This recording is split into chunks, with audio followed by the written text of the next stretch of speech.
Well, hello everybody. I've been seeing quite a lot of you lately, which is good. So today I'm going to watch Don't Worry Darling, about which there is actually a lot to worry about, as there has been a lot going on with this film. So let's rewind to a few months ago when the first trailer for this film was released, and I was so excited. It was right up my alley. A weird thriller with Florence Pugh stuck in an idyllic community but with an odd and mysterious background. Yes, please. So while myself and other people were getting more and more excited about this film, the whole lead up, the promotion, the background stories to this film's production started to make it all crack. Let me bring you up to date on a few key elements, and please keep in mind that not all of this has officially been confirmed by the film's crew. The director of this film is Olivia Wilde, mostly known as an actress, but who had already directed Booksmart, a not too terrible coming-of-age film. When she started working on her new film, Shia LaBeouf was cast in the main role alongside Florence Pugh. Shia LaBeouf is an excellent actor, he is very talented, but for years he was stuck in a loop of arrests, violent outbursts, the ups and downs of addiction and rehab, and there are reports that he wasn't exactly the best person to work with on set. He would lash out on his co-stars, etc. Over the years, he did sober up, he is a father now, and it looks like he's doing only very few picked appearances. Olivia Wilde wanted him in the film, he accepted, but once it was time to start filming, he said he just didn't have enough time to prepare. Now bear in mind, LaBeouf is the same guy who had his teeth removed for a movie and actually moved in with monks to get in the mood to portray Padre Pio. So I guess it's understandable that with that mindset, he would complain about not having sufficient time to prepare. So he exited from the movie. Florence Pugh apparently was fine with this, as she reportedly said she wouldn't have been comfortable working with him anyway,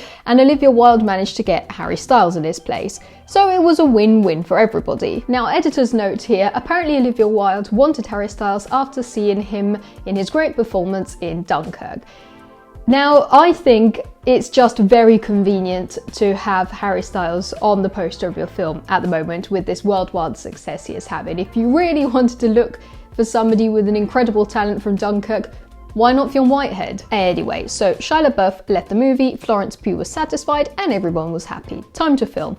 But no. In the past, Olivia Wilde had always made it clear that she was a strong feminist and cared about the safety and comfort of her cast. To prove this, she actually went beyond it all and said that she herself had fired Shia LaBeouf because she wanted to ensure a comfortable environment for her colleagues, meaning that she had removed him from the set so that Florence Pugh and the other actresses would be safe and sound. Shia LaBeouf did not take this lightly. After years of getting in trouble and having so many bad things said about him, he did not take lightly somebody adding on fake news about him. And here is another personal note from me. Regardless of what Shia LaBeouf did, he actually admitted to most of it and he searched for help. That's not very common in Hollywood. It's very uncommon to find somebody who admits to having hurt others. Anyway, he contacted Olivia Wilde and told her that her behaviour wasn't acceptable, especially thinking of his daughter, who will already have to find out about his past. She doesn't have to know even about more fake stuff. Not only, he also shared publicly a video of Olivia Wilde basically begging for him to return on set, mocking Florence Pugh and calling her Miss Flo, and saying it would be a wake-up call for her. I feel like I'm not ready to give up on this yet, and I too am heartbroken, and I want to figure this out. And you know, I think this might be a bit of a wake-up call for Miss Flo.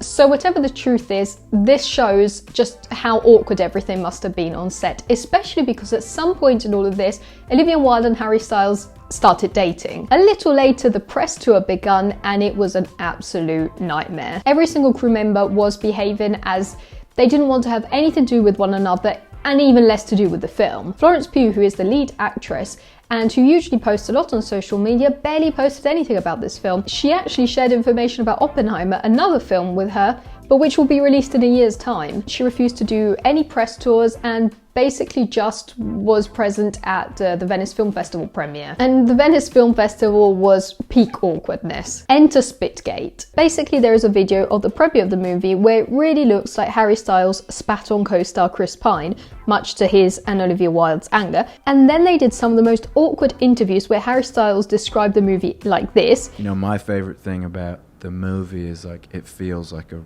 movie.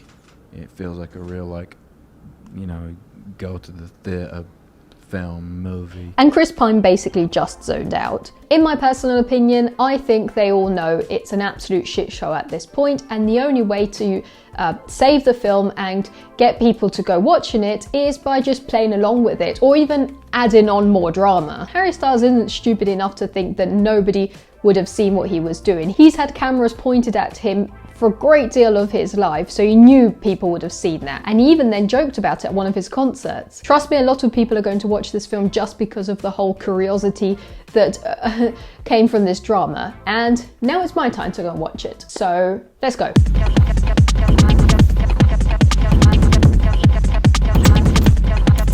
So there are two things I forgot to mention. First of all, at the moment in Italy, there is an ongoing promotion by which it costs only £3.50 to go and watch any film, and it was basically promoted by the Minister of Culture to get people back into cinemas. So I checked and it is absolutely packed, of course. This is a fraction of what it usually costs to normally watch a film here in Italy. And another thing worth mentioning is that I didn't read much about this film at all. I only know generically what it talks about because I don't want to ruin it, because I know this is the kind of film about which if you know too much, the plot is ruined. Now, better get going because I'm late. Can't wait to watch this one, but this is the next one on the watch list next week. Avevate un annuncio da fare? Per noi è inaspettato, ma al momento siamo, come si dice, una coppia. Siete davvero una coppia. I severely underestimated the amount of teenager Harry Styles hyper fans there would have been.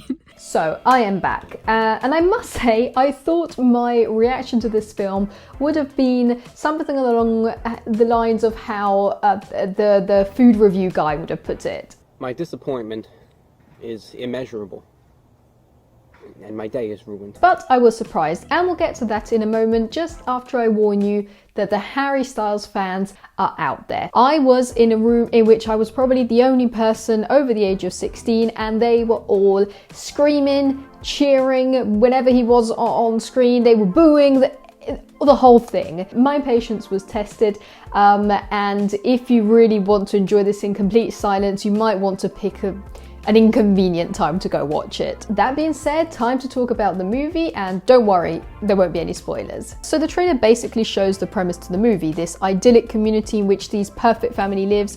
It literally looks like the community from Edward Scissorhands, and there's at least one shot which I'm sure was inspired by that film. The men go to work every day for a mysterious futuristic company, and the women are basically asked to stay at home, don't really question what they're doing, just go shopping, clean the house, cook, and that's it. But one of them, portrayed by the wonderful Florence Pugh, starts to notice things that don't add up. She starts noticing events that don't make sense. She starts questioning what the husbands actually do for work, why they aren't allowed beyond a certain border outside of town, etc.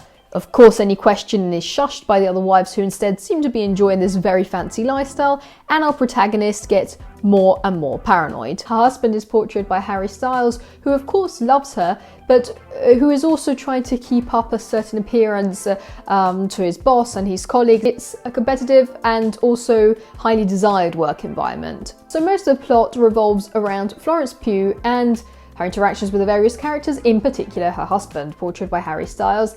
And that is where the main problem of the film arises. I wouldn't say that Harry Styles acts like Tommy Wiseau, but put him in an emotion-fueled discussion scene with Florence Pugh and you can immediately see the different acting levels. You're putting somebody who is literally considered one of the best actresses working at the moment, alongside somebody who, I'm just going to say it, isn't exactly an actor. He's a musician who's acted in one other film, Dunkirk. I can't say anything about My Policeman, his new film, because it hasn't been released yet. But Debbie, you like Lady Gaga, and she's only acted in 2 films. Now, first of all, Lady Gaga has actually been acting since the times of American Horror Story, and she immediately proved that she is talented at it. Maybe because most of her music videos used to be pretty big productions with a full story and acting, etc. And also Lady Gaga is a performance herself. Maybe not so much in these days, but 10-15 years ago, every single outing and concert and interview was a big show of yourself. It took us years to discover the real person under all of that. Let's just say that at the moment, I don't think Harry Styles shines as much as Florence Pugh in a scene and is able to keep up with her. And I'm just going to admit it, it would have been very interesting to see Shia LaBeouf in some of those emotion-filled scenes. Do it! As you can tell, I really enjoyed Florence Pugh's performance here. It really was rich in nuances, even just a twitch of the mouth, the eyes filling with tears, as well as the physicality of it all. She doesn't just spend the whole movie shopping and drinking cocktails. But I must say that having seen a lot of Florence Pugh's previous roles, I expected her to do really well here. I knew she wouldn't disappoint. What I was more afraid of was the plot. I really feared it would never take off. And for the first half of the movie, I was pretty hesitant. But when you start to put the pieces together, it does take an interesting turn, and I think I'd be interested in rewatching this film now that I have the full, clear idea of what's going on. That being said, again, it wouldn't have worked without Florence Pugh's performance. In these films in which the main subject is losing their sanity, it's all about them and their acting. What would Taxi Driver have been without De Niro's performance? Or The Shining, American Psycho? The Lighthouse is literally two men going crazy on a rock. There are even some lesser known movies with much smaller budgets that revolve all around the main character's mind, like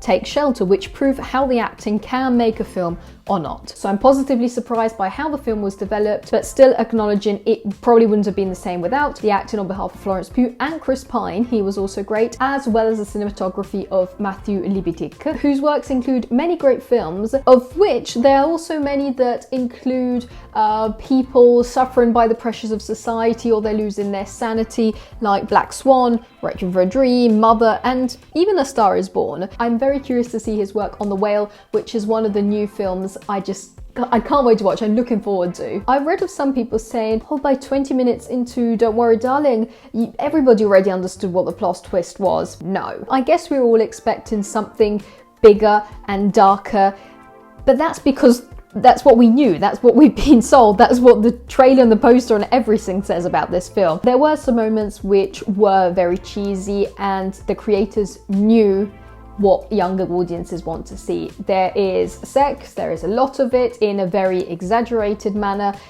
There is a lot of Harry Styles looking good and a lot of all the characters looking good, and a lot of oversimplified exposition. I think the film could have kept the plot more nuanced and subtle, but it would have lost a big slice of the audience. This feels like a Netflix version of something with the vibes of Mulholland Drive. And returning to what I was saying earlier about the whole Spitgate scandal and the fight, and how it looks like some members of the cast are playing along with it, at this point I wouldn't be surprised if they are keeping going on with it, because it's more or less what's going on in the film. These people stuck in a perfect world, which obviously isn't perfect, in which everybody is going to judge you for anything you do, and in which they're all very competitive between one another.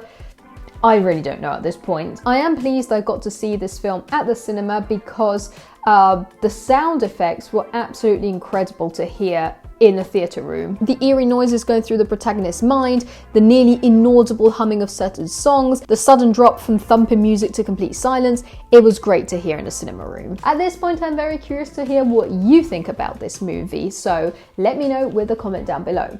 I hope you enjoyed this video. If you did, make sure to subscribe, and I'll see you in the next one. Bye.